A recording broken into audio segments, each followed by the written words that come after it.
बाबा तेरी मुरली दिल ले गई, उतरी जो दिल में वो धीरे धीरे, पावन हुआ रे मैं धीरे धीरे। बाबा तेरी मुरली दिल ले गई, बाबा तेरी दृष्टि दिल ले गई। ओ हो ला ला ला।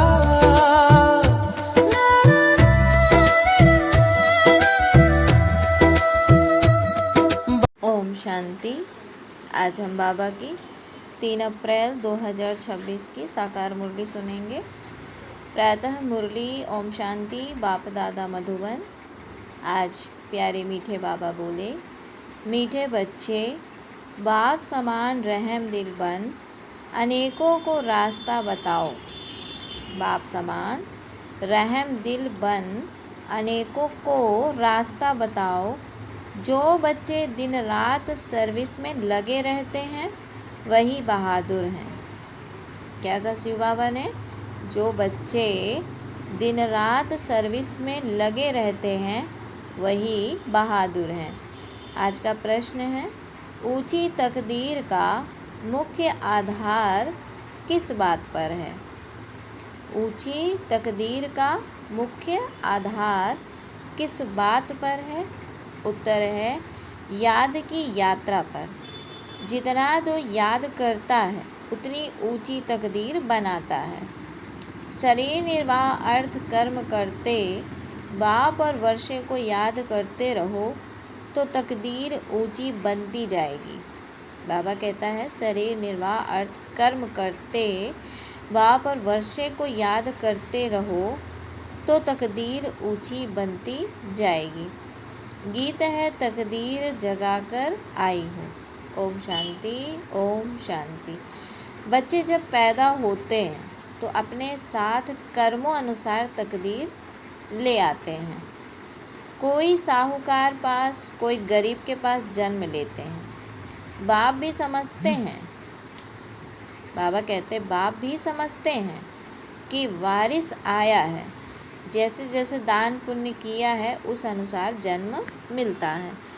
अब तुम मीठे मीठे सिगिलधे बच्चों को कल्प बाद फिर से बाप ने आकर समझाया है। बच्चे भी जानते हैं कि हम अपनी तकदीर ले आए हैं, स्वर्ग की बादशाही की तकदीर ले आए हैं। जिन्होंने अच्छी तरह से जाना है और बाप को याद कर रहे हैं। याद के साथ तकदीर का कनेक्शन है। जन्म लिया है तो बाप की याद भी होनी चाहिए। जितना याद करेंगे उतनी तकदीर ऊंची रहेगी। कितनी सहज बात है। बाबा कहते सेकंड में जीवन मुक्ति मिल जाती है। तुम आए हो सुखधाम की तकदीर प्राप्त करने। अभी हर एक पुरुषार्थ कर रहे हैं, हर एक अपने को देख रहे हैं कि हम कैसे पुरुषार्थ कर रहे हैं। जैसे मम्मा बाबा और सर्विसेबल बच्चे पुरुषार्थ करते हैं, उनको फॉलो करना चाहिए। सबको बाप का परिचय देना चाहिए। बाप का परिचय दिया तो रचना के आदि मध्य अंत का भी आ जाएगा। ऋषि मुनि आदि कोई भी बाबा कहते हैं ऋषि मुनि आदि कोई भी रचता और रचना के आदि मध्य अंत का नॉलेज दे नहीं सकते। बाबा कहते अभी तुम्हारी बुद्धि में सारा चक्र स्मृति में रहता है। दुनिया में कोई भी बाप और वर्षे को नहीं जानते। तुम बच्चे अब बाप को और अपनी तकदीर को जानते हो। अब बाप को याद करना है। शरीर निर्वाह अर्थ कर्म भी करना है। घर बार भी संभालना है। कोई निर्बंधन है तो वह अच्छी सर्विस कर सकते हैं। बाल बच्चे कोई नहीं तो उनको सर्विस करने का अच्छा चांस है। स्त्री को पति व बच्चों का बंधन होता है। अगर बच्चे नहीं हैं तो बंधन मुक्त ठहरे ना। वह जैसे वानप्रस्थी हो गए। फिर मुक्ति धाम में जाने के लिए संग चाहिए। क्या कहा शिव बाबा ने? अगर बच्चे नहीं हैं तो बंधन मुक्त ठहरे ना। वह जैसे प्राणप्रस्थी हो गए। फिर मुक्ति धाम में जाने के लिए संग चाहिए। भक्ति मार्ग में तो संग मिलता है साधुओं का, आदि का। निवृत्ति मार्ग वालों का, वह निवृत्ति मार्ग वाले प्रवृत्ति मार्ग का वर्षा दिला न सके। तुम बच्चे ही दिला सकते हो, तुमको बाप ने रास्ता बताया है। भारत की हिस्ट्री ज्योग्राफी 84 जन्मों की बैठ समझाओ। भारतवासी ही 84 जन्म लेते हैं, एक की बात नहीं है। सूर्यवंशी सो फिर चंद्रवंशी और फिर वैश्य वंशी घराने में आते हैं। नंबरवार तो होते हैं ना। भारत का पहला नंबर प्रिंस है श्री कृष्ण, जिसको झूले में झुलाते हैं। दूसरे नंबर को झुलाते ही नहीं हैं, क्योंकि कला कम हो गई। जो पहला नंबर है, पूजा उसकी होती है। मनुष्य समझते नहीं कि श्री कृष्ण एक है, वह 2-3 हैं। श्री कृष्ण की डायनेस्टी चलती है या किसको भी पता नहीं है। पूजा सिर्फ नंबर 1 की होती है। मार्क्स तो नंबर वार ही मिलते हैं। तो पुरुषार्थ करना चाहिए कि क्यों ना हम पहले नंबर में आए। मम्मा बाबा को फॉलो करें, उनकी राजधानी में ले लेवें, उनकी राजधानी ले लेवें। जो अच्छी सर्विस करेंगे वह अच्छे महाराजा के घर में जन्म लेंगे। वहाँ तो है ही महाराजा महारानी। उस समय कोई राजा रानी का टाइटल नहीं होता है, वह बाद में शुरू होता है। द्वापर से जब पतित बनते हैं तो उनमें बड़ी प्रॉपर्टी वाले को महाराजा कहा जाता है। फिर राजा का लक़ब कम हो जाता है। फिर जब भक्ति मार्ग शुरू होता है तो गरीब साहूकार में फ़र्क रहता है ना। बाबा कहते हैं, जब तुम बच्चे ही शिव बाबा को याद करते हो और उनसे वर्षा ले रहे हो। अभी तुम शिव बाबा को याद करते हो और उनसे वर्षा ले रहे हो। और सत्संगों में मनुष्य बैठ कथा सुनाते हैं। मनुष्य को भक्ति सिखलाते हैं। वे ज्ञान देकर सद्गति नहीं कर सकते। वेद शास्त्र आदि सब है भक्ति मार्ग के। सद्गति तो ज्ञान से होती है। पुनर्जन्म को भी मानते हैं, बीच में तो कोई भी वापस जा न सके। अंत में ही बाप आकर सबको ले जाते हैं। इतनी सब आत्माएं कहाँ जाकर ठहरेगी। सब धर्म वालों के सेक्शन तो अलग अलग है ना, तो यह भी समझाना है। यह किसको भी पता नहीं है कि आत्माओं का भी झाड़ है। तुम बच्चों की बुद्धि में सारे झाड़ का ज्ञान रहता है। आत्माओं का झाड़ भी है, जीवात्माओं का भी झाड़ है। बच्चे जानते हैं कि हम यह पुराना शरीर छोड़कर घर जा रहे हैं। मैं आत्मा इस शरीर से अलग हूँ, यह समझना गोया जीते जी मरना है। बाबा कहते, आप मुए मर गई दुनिया। मित्र संबंधी आदि सबको छोड़ दिया। पहले पूरी शिक्षा लेकर मर्तबे के अधिकारी बन फिर जाना है। बाप को याद करना तो बहुत सहज है। भल बाबा कहते, कोई बीमार हो उनको भी करते रहना चाहिए कि शिव बाबा को याद करो। कहते रहना चाहिए कि शिव बाबा को याद करो, तो विकर्म विनाश होंगे। जो पक्के योगी हैं उनके लिए जल्दी मरना अर्थात शरीर छोड़ना भी अच्छा नहीं है, क्योंकि वह योग में रहकर रूहानी सेवा करते हैं। मर जाएंगे तो सेवा कर नहीं सकेंगे। सेवा करने से अपना उच्च पद बनाते रहेंगे और भाई बहनों की सेवा भी होगी, वह भी बाप से वर्षा पा लेंगे। हम आपस में भाई बहन हैं, एक बाप के बच्चे हैं। बाप कहते हैं, मुझे याद करो तो विकर्म विनाश होंगे। आगे भी ऐसे कहा था। किसको भी समझा सकते हो, बहन जी अथवा भाई जी, तुम्हारी आत्मा सतो प्रधान बन गई है। जो सतो प्रधान थी, अब फिर तमो प्रधान से सतो प्रधान बन सतो प्रधान दुनिया में चलना है। आत्मा को सतो प्रधान बनाना है याद की यात्रा से। याद का पूरा चार्ट रखना चाहिए, ज्ञान का चार्ट नहीं रख सकेंगे। बाप तो ज्ञान देते रहते हैं। जांच रखनी है कि हमारे ऊपर जो विकर्मों का बोझा है वह कैसे उतरे।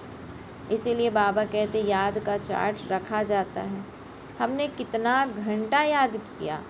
मूल वतन को भी याद करते हैं, फिर नई दुनिया को भी याद करते हैं। उथल पुथल होनी है, उसकी भी तैयारी हो रही है। बॉम्ब्स आदि भी बनते जाएंगे। बाबा कहते हैं, एक तरफ कहते हैं कि हम ऐसे ऐसे मौत के लिए सामान बना रहे हैं और दूसरे तरफ कहते हैं मौत का सामान नहीं बनाओ। समुद्र के नीचे भी मारने का सामान रखा है, ऊपर आकर बॉम्ब छोड़ फिर समुद्र में चले जाएंगे। तो ऐसी ऐसी चीज़ें बनाते रहते हैं। बाबा कहते हैं यह अपने ही विनाश के लिए कर रहे हैं। मौत तो सामने खड़ा है, इतने बड़े बड़े महल बना रहे हैं, तुम जानते हो यह सब मिट्टी में मिल जाएंगे। किनकी दबी रही धूल में लड़ाई तो ज़रूर होगी। कोशिश पर, बाबा कहते कोशिश कर, पॉकेट सबके खाली करेंगे। चोर भी कितने घुस पड़ते हैं। बाबा कहते लड़ाई पर कितना खर्चा करते हैं। यह सब मिट्टी में मिल जाना है। मकान आदि सब गिरेंगे। बॉम्ब आदि गिरने से सृष्टि के 3 भाग खलास हो जाते हैं, बाकी एक भाग बच जाता है। भारत एक हिस्से में है ना, बाकी तो सब बाद में आए हुए हैं। अभी भारत खंड का, बाबा कहते अभी भारत खंड का ही भाग बचेगा। मौत तो सबका होना ही है, तो क्यों ना हम बाप से पूरा वर्षा ले लेवे। इसीलिए तो बाप कहते हैं लौकिक संबंधियों से भी तोड़ निभाना है। बाकी बंधन नहीं है तो बाबा राय देंगे कि क्यों नहीं सर्विस पर लग जाते हो। स्वतंत्र हैं तो बहुतों का भला कर सकते हैं। अच्छा, कहाँ बाहर ना जाए तो अपने मित्र संबंधियों पर ही रहम करना चाहिए। आगे कहते थे ना कि बाबा रहम करो। अब तो तुमको रास्ता मिला है तो औरों पर भी रहम करना चाहिए, जैसे बाप रहम करता है। बाप कहते हैं मुझे याद करो तो विकर्म विनाश होंगे। सन्यासी लोग तो हठ योग आदि की कितनी मेहनत करते हैं। यहाँ तो यह कुछ भी नहीं है, सिर्फ याद करो तो पाप भस्म हो जाएंगे। इसमें कोई तकलीफ नहीं, सिर्फ याद की यात्रा की बात है। उठो बैठो, कर्मेंद्रियों से भल कर्म भी करो, सिर्फ बुद्धि का योग बाप से लगाओ। सच्चा सच्चा आशिक बनना है उस मासूक का।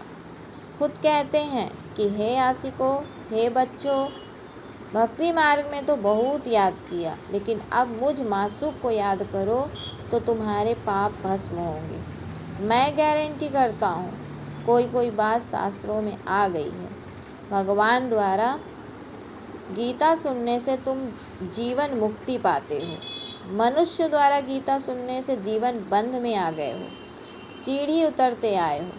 हर एक बात में विचार सागर मंथन करना है, अपनी बुद्धि चलानी है। ये बुद्धि की यात्रा है जिससे विकर्म विनाश होंगे। वेद शास्त्र यज्ञ तप आदि करने से पाप नाश नहीं होंगे, नीचे ही गिरते आए। अभी तुमको ऊपर जाना है, सिर्फ सीढ़ी से कोई समझ नहीं सकेंगे जब तक उस पर कोई समझाए नहीं। जैसे छोटे बच्चे को चित्र दिखाकर सिखाना पड़ता है। यह हाथी है, जब हाथी देखेंगे तो चित्र भी याद आएगा। जैसे तुम्हारी बुद्धि में आ गया है, चित्र में हमेशा छोटी चीज़ दिखाई जाती है। तुम जानते हो कि बैकुंठ तो बड़ा होगा ना, बड़ी राजधानी होगी। वहाँ हीरे जवाहरातों के महल होते हैं, वह भी प्रायः लोप हो जाते हैं। सब चीज़ें गायब हो जाती हैं। नहीं तो यह भारत गरीब कैसे बना। साहूकार से गरीब, गरीब से साहूकार बनना है। ये ड्रामा बनाया है, इसीलिए सीढ़ी पर समझाया जाता है। नए नए आते हैं, उनको समझाने से प्रैक्टिस होगी, मुख खुल जाएगा। सर्विस लायक बच्चों को बनाया जाता है। कई सेंटर्स पर तो बहुत बच्चे अशांति फैलाते रहते हैं। बुद्धि योग बाहर भटकता है तो नुकसान कर देते हैं, वायुमंडल खराब कर देते हैं। नंबरवार तो है ना। फिर बाप कहेगा कि तुमने पढ़ा नहीं तो यह हाल अपना देखो। दिन प्रतिदिन जास्ती साक्षात्कार होते रहेंगे, पाप करने वालों को सजाएं भी मिलती रहेगी। फिर कहेंगे नाहक हमने पाप किया। बाप को सुनाकर प्रायश्चित करने से कुछ कम हो सकता है, नहीं तो वृद्धि होती रहेगी।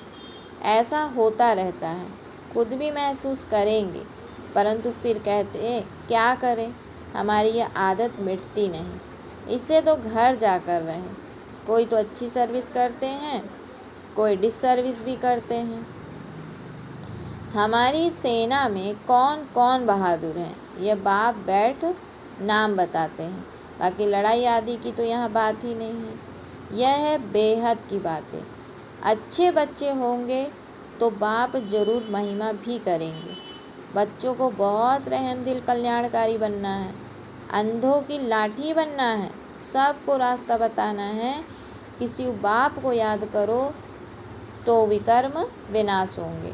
पाप आत्मा और पुण्यात्मा कहते हैं ना, ऐसा थोड़े ही कि अंदर परमात्मा है व आत्मा कोई परमात्मा बन जाती है। यह सब रॉन्ग है। परमात्मा पर थोड़े ही पाप लगता है, उसका तो ड्रामा में पार्ट है सर्विस करने का। मनुष्य ही पाप आत्मा पुण्य आत्मा बनते हैं। बाबा कहते हैं कि जो सतो प्रधान थे वही तमो प्रधान बने हैं। उनके तन में बाप बैठ सतो प्रधान बनाते हैं, तो उनकी मत पर चलना पड़े ना।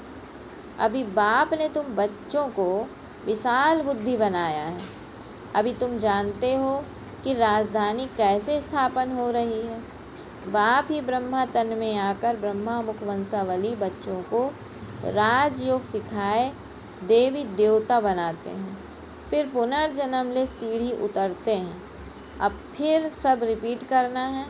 बाप फिर ब्रह्मा द्वारा स्थापना करा रहे हैं।